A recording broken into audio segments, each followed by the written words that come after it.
வரை எந்த மார்க்க மேடைகளையும் என்னுடைய தனிப்பட்ட வாழ்வை பேசியதற்கு நான் பயன்படுத்தியதில்லை. ஆனால் பயன்படுத்த வேண்டிய சூழ்நிலை இருக்கிறது என்பதை அறிகிறேன். 23 வயது இருக்கும் எனக்கு இந்த அழைப்பு பணியில் நுழையும் போது சிறிய பிள்ளை ஒரு அரபி ஆடையை அணிந்து கொண்டு மக்களுக்கு என்னால் முடிந்த செய்திகளை எடுத்துரைப்பதற்காக களங்களை எதிர்பார்த்து இறைவனின் உதவி எதிர்பார்த்த காலம். கிடைக்கும் இடமெல்லாம் ஊர்களில் எல்லாம் மார்க்க பிரச்சாரத்திற்காக செல்வேன்.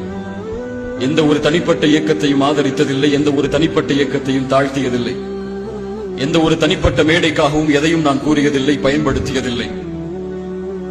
இப்படியே சென்று கொண்டிருந்த அழைப்பு பணியில் 2 ஆண்டுகள் என் வாழ்வில் ஏற்பட்ட சில மாற்றங்கள், சில தாமதம்.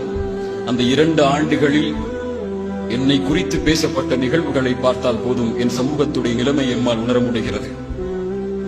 எதிலும் விமர்சனம், எதற்காகவும் விமர்சனம். அவர் என்ன மொபைல் வைத்திருக்கிறார், என்ன ஆடை அணிகிறார், எந்த ஆடை எப்படி அணிகிறார், வியாபாரத்தில் என்ன செய்கிறார், தனிப்பட்ட வாழ்வில் என்ன செய்கிறார், 2 வருடம் ஏன் அவர் இல்லை, அவருடைய குடும்ப வாழ்வில் என்ன பிரச்சனை, அவருடைய சொந்த வாழ்வில் என்ன பிரச்சனை, என்ன செய்தார், என்ன செய்து கொண்டிருக்கிறார். ஒவ்வொருவரும் எழுதக்கூடிய எழுத்துக்களை பார்க்கும் போது கொஞ்சம் கவலை வருகிறது. இந்த சமூகத்திற்காகவா நான் உழைத்தேன் என்று. இல்ல மாஷா அல்லாஹ், அல்லாஹ் பாதுகாத்தவர்களை தவிர. கண்ணியத்துக்குரியவர்களே, நான் சம்பந்தப்பட்டிருக்கிறேன் என்பதற்காக இதை சொல்லவில்லை. இது போன்று எத்தனையோ மனிதர்கள் பாதிக்கப்படுகிறார்கள். நம்மால், நம்முடைய நாவுகளால் மனம் வலிக்கிறது.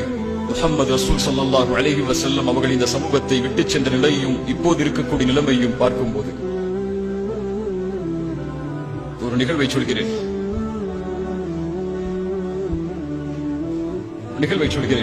அதற்கு முன்னால் இது போன்ற விமர்சனங்கள் யாரால் பேசப்பட்டதோ, என் தனிப்பட்ட வாழ்வை பற்றி, என் வாழ்வில் இருக்கக்கூடிய பிரச்சனைகளை பற்றி, அவர்கள் யாராக இருந்தாலும் என் மீது நல்லெண்ணம் கொண்டு இதுவரை அதிலிருந்து விலகி இருந்தவர்களுக்கு அல்லாஹ் அருள் செய்வானாக.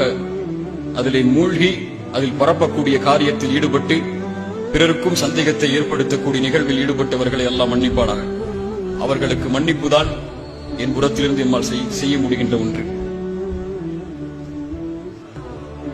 நான் மன்னிச்சுட்டு தான் சொல்றேன், மன்னிச்சர். ஆனால் தயவு செய்து சமூகத்திற்காக உழைப்பவர்களுக்கு கரம் கொடுங்கள். அவர்களை எப்படி அழிக்க வேண்டும் என்று திட்டம் தீட்டாதீர்கள். அல்லாஹ் பாதுகாப்பானாக. எந்த விமர்சனம் வந்தாலும் அதில் தெளிவு பெறாமல் பிறருக்கு எடுத்து வைக்காதீர்கள்.